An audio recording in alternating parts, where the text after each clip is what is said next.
네, 서울 송파병의 남희순 의원입니다. 장관님, 예, 지난번 대정부 질문에서 한덕수 총리가 그 응급실 뺑뺑이 사망의 가짜 뉴스라고 이렇게 목소리를 높였는데요. 새빨간 거짓말이죠?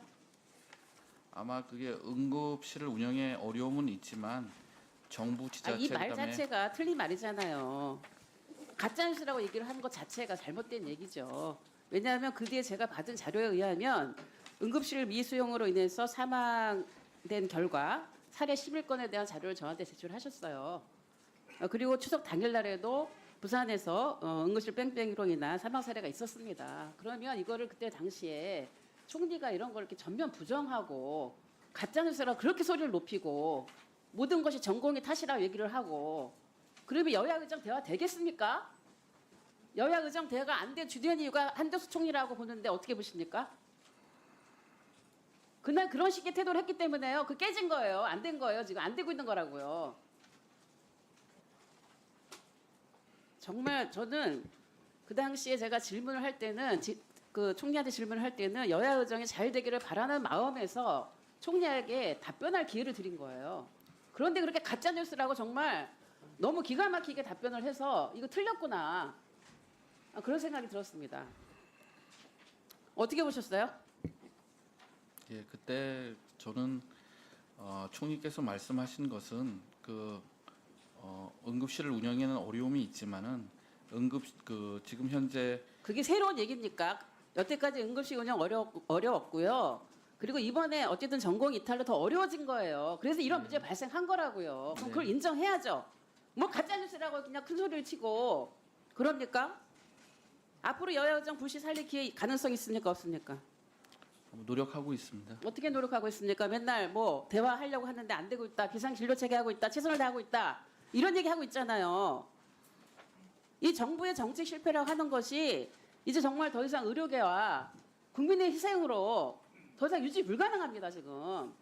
이거 얼마나 심각합니까? 지금. 이게 송구하다 미안하다 이런 말로 끝낼 수 있습니까? 똑같은 얘기 계속하고 있어요. 지금. 이거 지금 보통 재난이라고 하면은 소통과 신뢰가 중요한 거 아닙니까? 네, 맞습니다. 소통도 안 되고 신뢰도 깨졌어요. 그럼 어떻게 해야 돼요?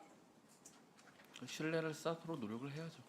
그렇게 영혼 없는 답변을 하십니까, 장관님? 오늘 하루 종일 그래요, 답변 태도가요.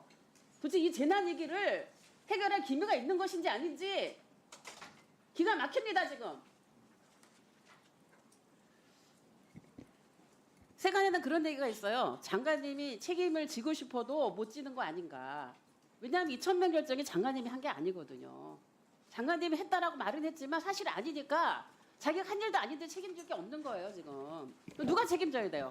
제가 책임지고 결정하는 아니, 건 장관님 맞습니다. 2,000명 했으면 장관님 책임지고 그만두면 되는 거라고요. 그만 못 두시잖아. 왜 못 그만둡니까? 본인이 결정 안 했으니까 책임 못 지는 거죠, 지금. 이렇게 책임을 세상에 8개월 동안 온 국민이 지금 고통을 받아가면서 버티고 있는데 또 기다려달라. 최선을 다하고 있다. 이런 식의 영혼 없는 얘기 계속 하고 있다는 것 자체가 너무 기가 막힙니다. 어떻게 대한민국 공무원이 이렇게 얘기할 수 있습니까? 국민의 생명을 담보로 해서요. 대통령이 책임져야 되는 거 아닙니까? 이 상황까지 왔으면 왜 이렇게 지금 차관님, 장관님 손에서 해결할 일을 못하고 있습니까? 왜 여야 의정 테이블 안 된다고 생각하십니까? 의료계가 정부에 대한 신뢰가 부족해서 그런 것 같은데요. 더 설득을 하고 그래서 빨리 여야 의정 협의체가 발족될 수 있도록 아니 하겠습니다. 온갖 방법 지금 다 해봤잖아요. 저희들도 조마조마하면서 기다려가면서 정부가 좀 이걸 해결하기를 얼마나 기다리고 있는데요. 지금 몇 개월째입니까? 의원님도 좀 도와주십시오. 아니 도와드렸잖아요. 그랬더니 대정부 질문에서 엉뚱한 답변했잖아요. 이게 말이 됩니까?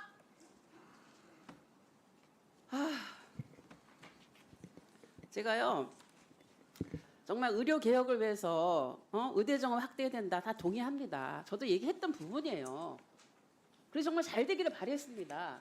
그런데 지금 정부가 얘기하는 의료 개혁 방향을 보더라도 참 답답해요. 왜냐하면 의대 정원이 왜 합니까? 의대 정원 지역 필수 공공의료 강화하려고 하는 거 아닙니까? 근데 여기는 사실은 사회적 배치 계획을 해야 됩니다. 그 사회적 배치 계획의 하나로서 저희가 지역 의사제를 얘기한 거 아닙니까? 그랬더니 정부에서 계약형 지역 의사제를 들고 나왔어요. 그런데 계약형 지역 의사제라고 하는 거는 사실 계약 파기하면 끝이에요. 그래서 저희가 10년 이상 장기적으로 복무하는 지역 의사제 도입해야 된다고 했는데 이게 법 제정되면은 그렇게 하실 겁니까? 법 제정에 적극 동의하실 겁니까? 지역 의사제 도입하고 공공의대 설립이 다 지역 의료 확충을 위한 고민의 결과라고 전 그때도 말씀을 드렸는데 그 당시 2020년에 저것을 제도화할 때 또 강한 반발이 있었고 아니, 그러니까 또 지금 위헌 소지도 있었지 않습니까? 예. 근데 그 위헌 소지나 이런 부분들은 다 그때 검토가 된 것으로 알고 있고요. 국회에서 이걸 만들어 드리면 그때 정부가 반대할 리는 없잖아요. 이 제도가 있으면 하시겠다고 얘기를 하신 걸로 알고 있는데요. 예, 이거 그럼 논의 지역 과정에 의사제하고 적극 참여해서 네. 부작용을 최소화하면은 이거에 대해서 검토 안 할 이유가 없습니다. 예, 그럼 지역 의사제하고 공공 의료 확보를 위한 지금 공공 의료법도 지금 내놔져 있는데 이것도 법이 만들어지게 되면 이 내용을 통해서 의료 인력을 확대되는 것입니다. 방향이 있어야죠. 그리고 제가 두 번째로 말씀드리고 싶은 것은 지금 사실은 뭐 그 상급 종합병원에 대한 진료 체계 개혁을 한다고 하는데 사실 보건의료 정책 패러다임 바꿔야 됩니다. 바꿔야 되는데 저는 이게 고비용 급성기 사후 치료 중심에서 사전 질병 예방으로 건강진전으로 전환을 해야 된다고 생각합니다. 그래서 상급 종합병원에 뭐 얼마를 쏟아붓는다고 하는데 1차 의료 기반 강화해야 됩니다. 그리고 전국민 주치의 제도라든지 여러 가지 이런 환자의 어떤 기본 권리를 보장하는 환자 기본법 이런 종합적으로 검토를 해야 돼요. 지금의 정부가 내놓는 의료개혁 방향은 지금 충분히 지금 검토가 안 된 얘기입니다. 지금 이런 부분 같이 검토하시겠습니까?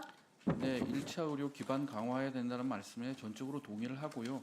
그렇기 때문에 가장 상층에 있는 상급 종합병원의 구조 전환 계획을 이번에 발표를 했고 그 밖에 이제 1차 의료 지역 의료 역량 확충을 위해서 제안하신 것도 잘 검토하도록 하겠습니다. 추가로. 네? 네. 뭐 책임진다는 자세로 최선을 다하겠습니다.